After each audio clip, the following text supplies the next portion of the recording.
Bonjour groupe. Bonjour lisusu baiki. Vraiment ana uvira makambo za kobeba. Botala ka video na otindela bino. Biso baiki nyonso toza déjà awa. Toza na frontière ya Burundi. Toza na frontière ya Burundi. Tozokende vers Burundi. Ndenge na oki. Ba yebisi ba militaire nyonso. Bazonga bakende na poro ya Kalundu biso ba policier toya na frontière. Il paraît que tozo katisa nde citation ezali siko bomona ka video ana bomona ka baike nde batandami o nyoso zomona baike alors tozo bandeko ndenge makambo ezotambola. Je pense que la force de Tshisekedi est déjà dévoilée partout. Dans 2 semaines, ce qui m'a cambozo tambola boy, 2 semaines katange kokweya. Parce que ba M23 bazana Fizi, bazana ba plateau ya Fizi déjà bazako kende. Vous serez surpris bazwa mboka ya Kalamingite. Mes chers Congolais, vous vous attendez à quoi? Tangu ministre de la Défense Nabiso, aza infirmier. Vous vous attendez à quoi? À quelle récite? Tangu ministre ya défense na tangu ya guerre aza infirmier. Et puis à surprise lisusu vice-ministre ya défense aza youtuber. Vous vous attendez à quoi bandeko na ngai? Vous vous attendez à une récite? Biso ba Congolais toza bato ya ba émotion. Na ba sentiment na makambo nyonso totiaka ba émotion ba sentiment.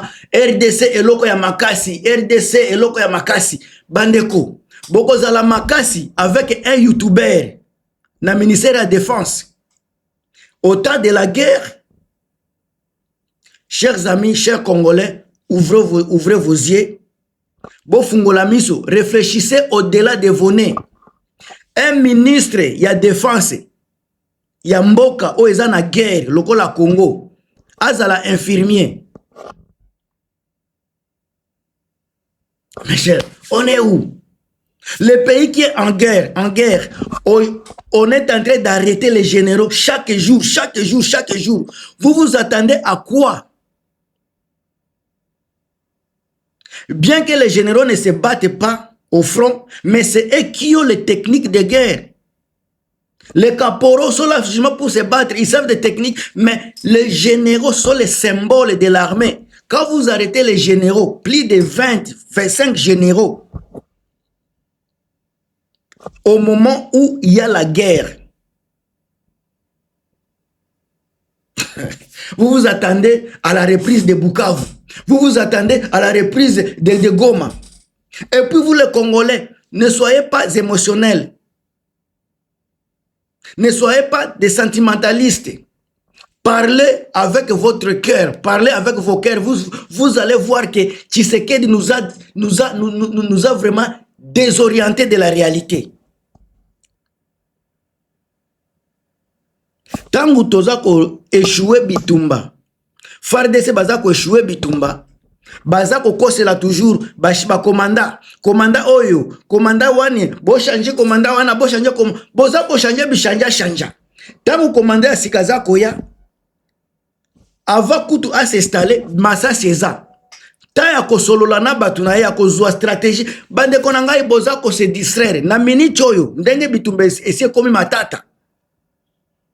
Bon, est-ce que boza sûr que ba FARDC baza na capacité ya kobunda na ba front soki 4-5 front? Tshisekedi force ya ba FARDC ezalaki ba Burundais. Burundais ba beti bango, ba beti ba Burundais na ndenge ya kosakana te, bilili eza ba image ezali. Dans une école. Alors, regarde maintenant ce qu'ils ont perdu. C'est que nous les avons ravis, donc ils ont abandonné, ils ont pris fuite. Regardez, c'est bien écrit, la République du Burundi ici, dans l'air tenue. Alors, ils ont abandonné le K7, le SMG, vous voyez, même le mortier 60, que vous voyez devant vous. Donc, ils ont tout abandonné, même le canon 12.7, 12, ils ont abandonné. Donc, vous voyez, avec le K7, Alors, ils ont abandonné même des grades. Celui-ci portait des grades de major. Donc, ils ont abandonné même des grades. Leurs grades de leur armée, vous voyez. Ils ont abandonné même leur carte. Vous allez voir, République du Burundi. Karata Kangaramun. Donc vous allez voir tout ça, vous allez voir. Alors, même titre de congé, donc on appelle permission, ils ont abandonné. Regardez, République du Burundi, Force de défense nationale du Burundi. Regardez même unité, 311e bataillon d'infanterie. Regardez, même le signataire est là, fait à Kirundo. Hein? Donc le S1, le major qui est là, de la 311e bataillon, il a signé. Regardez. Alors, ils ont tout laissé, tout abandonné. Regardez, les obus numérotiers 60, les 12, ils ont de machine gun, ils ont tout abandonné. Regardez maintenant, dans cette caissette, vous allez voir le Edenak, bien écrit, du Burundi. Même le numéro du marché, même la désignation, c'est écrit, même la dimension. Donc, ils ont tout abandonné, regardez. Alors, si nous voyons de grenades qu'ils ont abandonné, vous allez voir même les Mednak du Burundi, même les numéros de marché, vous allez voir vous-même.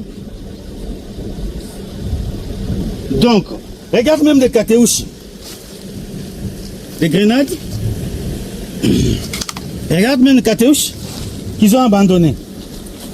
Arapi, je n'en parle même pas. Regarde, ils travaillent avec le Wazalendo. Ces gens qui tuaient des vaches, des quoi, qui pillaient. Regardez leurs armes qu'ils ont abandonnées.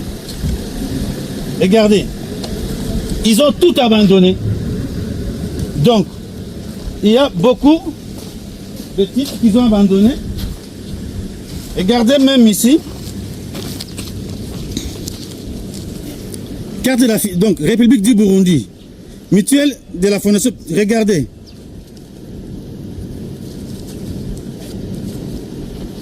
Tout, ils ont abandonné.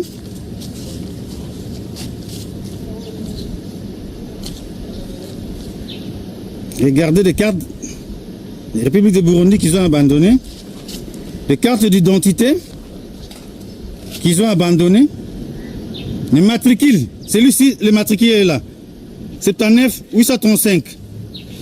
Il a le grade de caporal. Il est né en 1997, commune de Mukike, province de Bujumbura. Il est marié. Regarde. Il est de la 3e division. Regarde.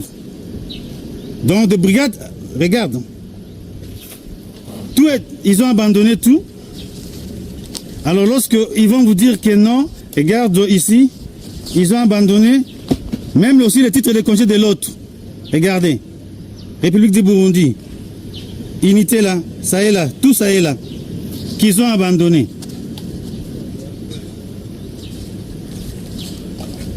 Tout, ils ont abandonné. Regarde celui-ci. Il s'appelle Irakose. Regarde. Ils ont tout abandonné pour venir tuer les Congolais dans notre pays. Regarde, ils ont tout abandonné. Donc, tout ça, ce Ndayishimiye qui fait ça, regarde. Donc, il prend les enfants comme le cher Akano, il envoie de jeunes gens d'autrui. Alors, nous disons au Burundais de faire attention. Ceux qui doivent venir encore au Congo, il y aura très chaud. Vous venez piller même l'école. Regarde, ils ont pris des bancs. Ils ont pris les bancs dans des écoles. Et ils ont fait ça, ils ont cuisiné avec des bancs. C'est vraiment triste ce que le Burundi fait au Congo. Merci beaucoup.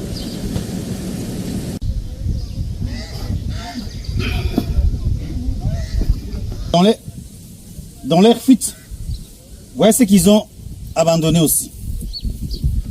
Les bombes de BM. Les BM qui utilisaient, qui bombardaient aveuglement les zones densément peuplées. Ils ont tué avec ce BM, des BM, la population congolaise. Ils ont détruit même des ponts avec des BM. Ils ont détruit même des écoles. Regardez comment est-ce qu'ils ont occupé toute une école. Regardez. Donc, c'est ça qu'ils ont abandonné. Merci beaucoup. Regardez même, ils ont abandonné leur chapeau. Et dans leur chapeau, ici, vous voyez, dans leur chapeau, regardez, unité, travail, progrès. Regardez, ils ont abandonné même. Donc, ebele bazongi ba kimi boyoki na ba émission sur baza koloba ba Burundi ba se retirer 15 botala nanu nombre ya population ya Burundi soki atindi à peu près 15 000 Burundais na Congo c'est que avidaki presque mboka na ye malgré cela ba élément ya corne nanga ba fiakoli bango ba kimi sika ba o bazalaki espoir ya Congo mombloko la Congo RDC espoir ya bitumba ya guerre na biso ezala ba wazalendo ezala banani ba Burundi ebongo ba FARDC musala na bango eza nini lelo bomoni ba Burundi bakei ba betami bakei FARDC aza ko résister te musala na bango ko replier kozwa ba bateau kozongaka mama na ngai Marie Antoinette Makayabu je pense que oza koyoka nga na peshe mbote ya trop Pierre Okende siko zali merci bandeko na minute oyo humiliation oyo ba FARDC bazui de bandade oyo bazui po bakende ko s'organiser et ko zwata parce que est-ce que baza kokima éparpillé bakangi bango ebele sika bao bakangi ba créer lisusu manque à gagner na ba FARDC so batikala ki kuna o bazo kima po bakende ko se ressaisir ko se repositionner baye banini bazana ngo nini bazangi pendant que basi batiki ba mine ba matériel ebele ba élément konenanga basi bazui bakangi nandimite ke bakozala na capacité ya ko kende ko bloquer Kalemi be Kindu nandimite mere kaka ya Kalemi wana soki mere ya Kalemi soki Perusi wana azana bilobela azakoloba uvire kokwea te ye moko azalaki mutu aliboso kokima bandeko bilobaloba ya réseaux sociaux surtout mutu nyonso aza pembeni ya Tshisekedi bakoloba bilobela parce que musala na bango eza kokosa tout ce que baza koloba eza lukuta pardon fronde eza ko kata makambu bobanda kotala est-ce que na front baza ko réussir tout baza ko gagner soki baza ko réussir na fronte cela veut dire que nyoso baza ko lobeza lukuta au moins bozomona ba image soki ba élément ya konenanga soki ba gagner bazui terrain bazui village bazui cité bazola kisa image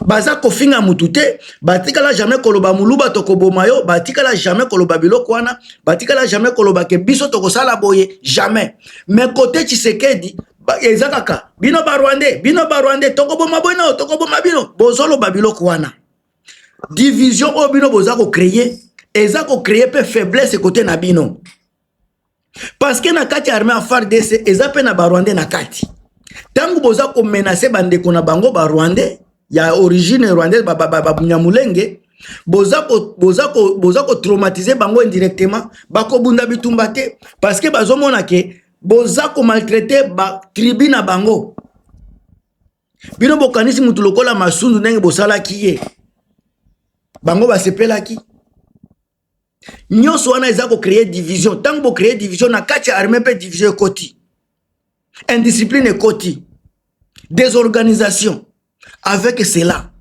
boko gagner bitumba ndenge nini côté ya corne nanga autre côté oyo bozana baluba bozana banyamulenge bozana banani bandande bozana ba fulero bozana ba Congo toutes les tribus baza ko se retrouver na kati ya arc armée ba révolutionnaire congolaise il y a pas de discrimination mais biso kaka côté ba régime Tshisekedi eza place à ko discriminer batu avec cela bokanisi ke nini boko zwa force balobaka l'union fait la force mais bino bobomi union boza bo préférer des unions bo préférer division bomona wapi batu baza ko gagner avec division bozo pesa ba armée ya konenanga force parce que bango baza ko travailler na kati ya unité baza ko travailler na kati ya discipline FARDC indiscipline eleki Mobulu eleki tous ceux qui ont pris les armes ezaba obayaki bazo ko vite balingi bakanisa ki koya na kati ya armée bako bandaka ko nini ko intimider population ko ibaka population sika be omona ke kozala militaire ezaka ko ibate ezako défendre mboka sika bango bazalaki préparer mentalement te pona ko bunda pona bango ezalaki pona ko séquestrer population pona ko harceler population babosana ikeno kozala militaire ezako défendre nemboka tango bazokutana na bitumba bayebi ko bunda te musala na bango ko utiliser armes za pona contre population mais tango bazokutana sika na ba militaire lokola bango bazoko kate yango zomona tango bazoloba nana kokota kote ya muninga so botali ndenge makambo ezotambola FARDC bazokota na kati ya ba militaire ya konenanga bazokota kote kuna baza kosala brassage bapesi bango ba formation bakomi ba militaire ya nani ya konenanga donc brassage bolobelaka ekozala na kati ya FARDC ne bakokota kote ya konenanga otozomona déjà ezosalema lelo tout ça pourquoi parce que kote kuna bozana indiscipline bozana kati ya division ordre ezate mutu na mutu nyoso za komanda soko za muluba oza komanda soko za muluba oza komanda oza na autorité mais ba misuso bayebi kutu makambu koleka baluba baza écarté. Comment expliquer, comment espérer à gagner une guerre pareille? Au moment où nous avons la vidéo bande konangai nakoki komi kosa ndeko nangai Thérèse Disabe nakoki komi kosa grâce qui bombo na Italie nakoki komi kosa Delphin Mazeze. Mais une chose est vraie.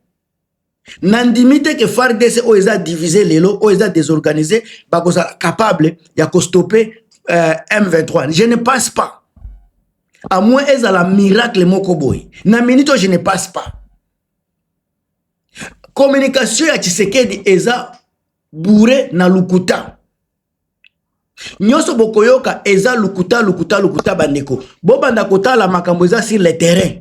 Yangonde makambu ozo le kana terrain yangonde bolanda. Mes chers amis, encore une fois mes chers amis, bo kipe makambu wana te. La réalité est que ba FARDC ba komi divisé, ba komi impuissant, baza fatigué, baza éparpillé. Wazalendo après bitumba entre bangona ba FARDC, bango pe baza éparpillé, baza divisé, baza épuisé, baza fatigué. Ba Burundais basi ba kimi baza pe ya kolemba babomi bango mingi. Aucune personne peut sauver la RDC. Tshisekedi yemoko asi akufi asi abebi simboka azobongisa azobongama na kokima. Na minicho bandeko na ngai. Espoir komi na maboko ya Corneille Nangaa. Mutu mususu te. Un pays qui était bien structuré, qui était bien organisé, avec armée moko bien structurée, au Tshisekedi yemoko alobaki a trouvé armée moko structurée, forte, à détruire yango, a préféré kofuta ka ba mercenaires. Depuis à côté ça qui ba mercenaires au batu bazali ko tout la tolo. Tozo mona pe force ya mercenaires était. Force ya mercenaires et bungi, ba hélicoptère bazako beta bango na kati ya hélicoptère. Donc le seul peuple qui va sauver le Congo, c'est le peuple congolais. Mutu mususu te bande konangai, ce sont nous les Congolais qui vont sauver le Congo. Nakusukeli wana bandeko, trop c'est trop. Une chose est vraie et que Tshisekedi armée na biso ya FARDC eza divisé, eza désorienté, désorganisé, eza indiscipliné. Pour ba gagner bitumba et kozwa bango tamulayi. Bo partager, bo commenter, on est ensemble.